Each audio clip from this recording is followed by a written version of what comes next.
Hello friend, मैं विनोद कुमार यादव आपके अपने YouTube channel target with Vinod में आपका स्वागत है। दोस्तों, आज एक बार फिर एक नई टॉपिक के साथ उपस्थित हुआ हूँ, जिस टॉपिक का नाम है पीएच स्केल। दोस्तों, ये वीडियो काफ़ी अच्छी होने वाली है, तो दोस्तों वीडियो में लास्ट तक बने रहें। अगर वीडियो पसंद आती है तो लाइक करें, शेयर करें, सब्सक्राइब करें और हाँ, बेल आइकन दबाना न भूलें, क्योंकि दोस्तों आने वाली जो वीडियो होगी वो आपको सबसे पहले मिलेगी। तो दोस्तों देखते रहिए।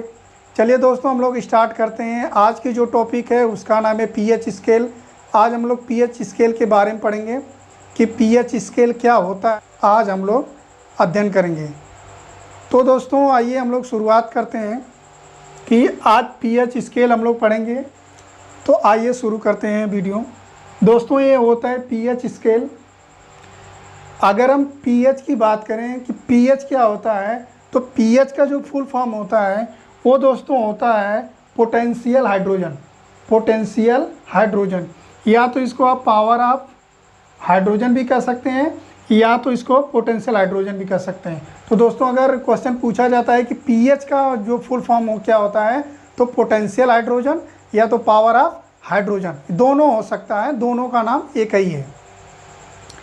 तो दोस्तों इसकी देख लेते हैं खोज कब हुई थी। तो पीएच स्केल की खोज 1909 में, पीएच स्केल की खोज 1909 में सोरेनसन ने किया था। एक वैज्ञानिक थे, सोरेनसन नामक वैज्ञानिक थे, जो 1909 में पीएच स्केल की खोज की थी। अब हम देखते हैं पीएच स्केल क्या होता है। पीएच स्केल के बारे में जानेंगे कि पीएच स्केल आखिर होता क्या है। तो किसी भी विलयन की अम्लीयता या क्षारीयता को व्यक्त करने के लिए पीएच मापदंड का प्रयोग किया जाता है। एक बार ध्यान से सुनिए।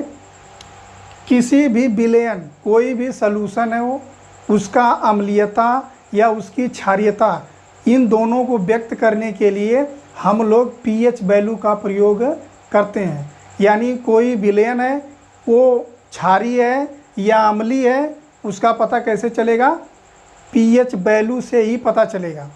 तो पीएच वैल्यू हमें पता हो जाता है तो विलयन पता हो जाता है कि अम्लीय है या क्षारीय। तो इसका सूत्र हो जाता है माइनस लॉग H ब्रैकेट में H पॉजिटिव, यानी माइनस लॉग ब्रैकेट में H पॉजिटिव, ये इसका फार्मूला होता है दोस्तों। तो आगे देखते हैं। किसी भी विलयन में हाइड्रोजन आयनों के सांद्रण के व्युत्क्रम उल्टा के लघुगणक उस विलयन का पीएच कहते हैं। यानी एक बार देख लीजिए, किसी भी विलयन में हाइड्रोजन आयनों के सांद्रण के व्युत्क्रम के लघुगणक उस विलयन का पीएच कहते हैं। तो दोस्तों ये हुआ, यानी माइनस लॉग ब्रैकेट में H पॉजिटिव या H धनायन। आगे देखते हैं पीएच मान। किसी भी विलयन का पीएच मान 7 से कम है तो विलयन अम्लीय होगा। किसी भी विलयन का पीएच मान 7 से ज़्यादा है तो विलयन क्षारीय होगा। किसी भी विलयन का पीएच मान 7 के बराबर है तो विलयन उदासीन होगा। दोस्तों आइए हम लोग समझते हैं। अगर विलयन देखो, जो बीच में होता है वो 7 होता है, जो 7 होता है वो न्यूट्रल होता है। अगर 7 से नीचे आएंगे तो जो विलयन होगा वो एसिडिक हो जाएगा, यानी अम्लीय हो जाएगा। जैसे जैसे 7 से ऊपर जाएंगे वो विलयन क्या हो जाएगा? बेसिक, यानी क्षारीय हो जाएगा।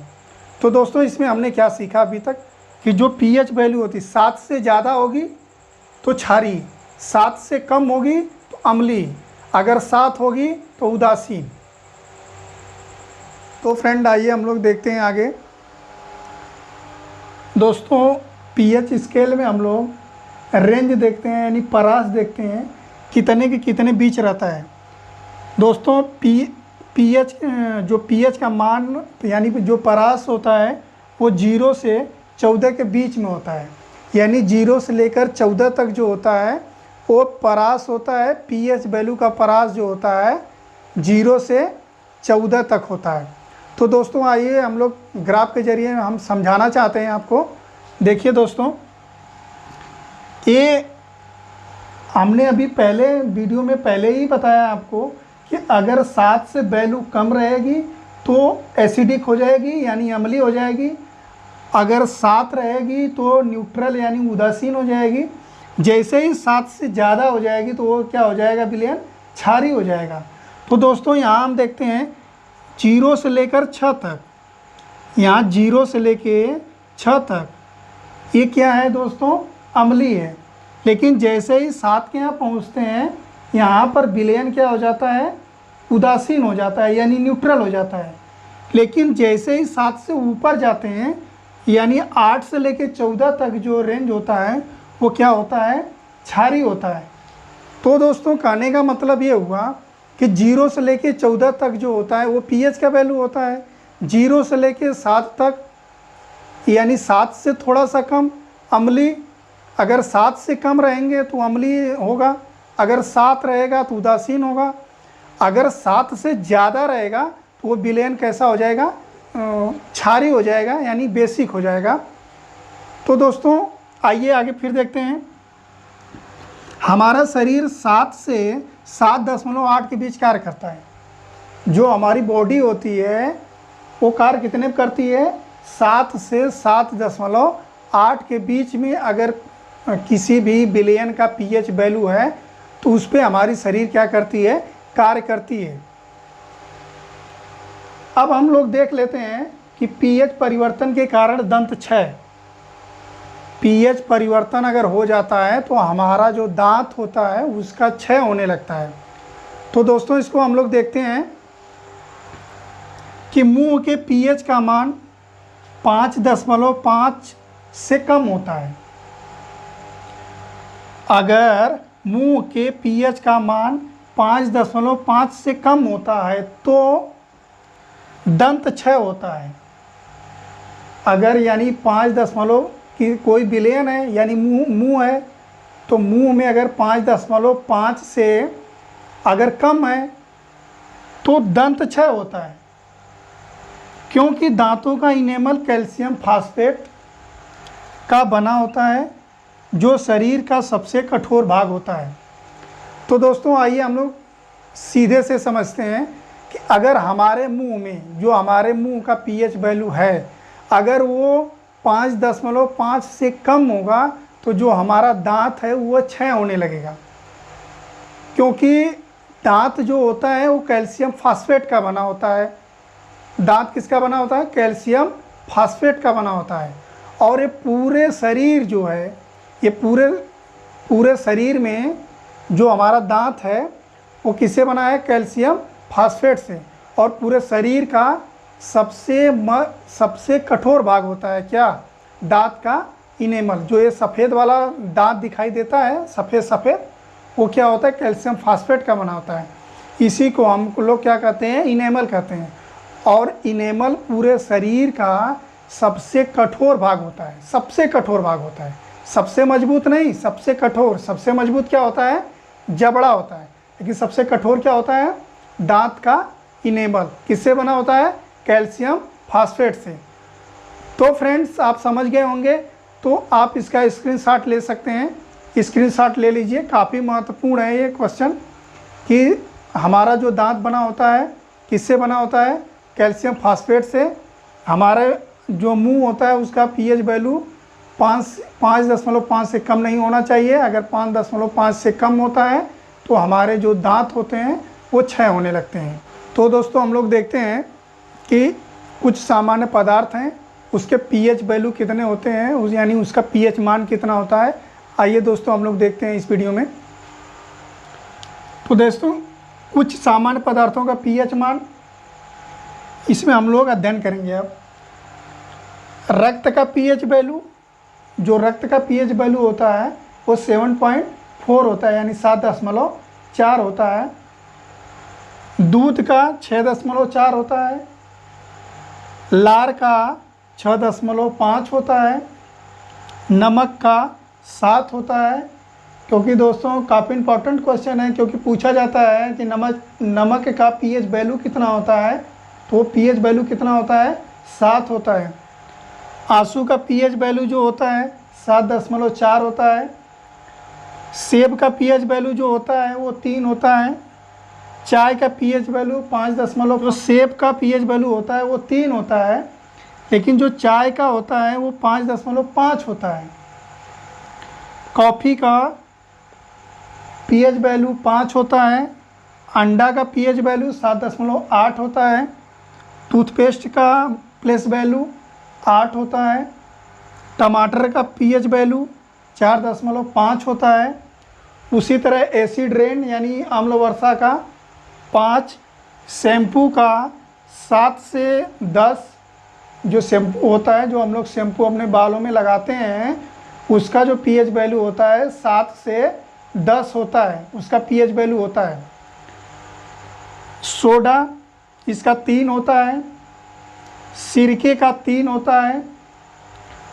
HCl हाइड्रोक्लोरिक, HCl को हाइड्रोक्लोरिक एसिड कहते हैं, H2SO4 को सल्फ्यूरिक एसिड कहते हैं। तो इन दोनों का दोस्तों HCl और H2SO4 का जो पीएच वैल्यू होता है वो 1 होता है। यूरिन यानी मूत्र का 6 होता है। समुद्री जल का 8.4 होता है। शराब का 2.8 होता है। नींबू का 2.4 होता है। तो दोस्तों अभी हमने जो पीएच वैल्यू पढ़ा, ये पीएच वैल्यू उसी तरह है जैसे मैंने बताया। और एक दोस्तों इसमें छूट रहा है, वो जो जल होता है, जल का जो पीएच वैल्यू होता है वो 7 होता है। जो शुद्ध जल होता है, शुद्ध जल किसका होता है, वर्षा का जल, वो भी इन्वायरमेंट से बाहर ही रहता है तब शुद्ध होता है। जैसे ही इन्वायरमेंट में आता है वैसे ही वो क्या हो जाता है, अशुद्ध होने लगता है। तो शुद्ध जल का जो पीएच वैल्यू होता है वो 7 होता है। शुद्ध जल का पीएच वैल्यू 7 होता है, क्योंकि वो न्यूट्रल होता है, वह उदासीन होता है। यही हम बता रहे हैं कि 7 से कम होगा तो अम्लीय, 7 से ज़्यादा होगा तो क्षारीय, अगर 7 होगा तो क्या होगा, उदासीन। जैसे शुद्ध जल का पीएच वैल्यू कितना होता है, 7 होता है। तो दोस्तों ये हमने कुछ पदार्थ थे, इसके पीएच वैल्यू हम लोग देखे, इसका पीएच वैल्यू का अध्ययन किए। तो दोस्तों इसका आप स्क्रीनशॉट ले लीजिए, क्योंकि दोस्तों काफ़ी इम्पोर्टेंट है, तो आप इसका स्क्रीनशॉट ले लीजिए।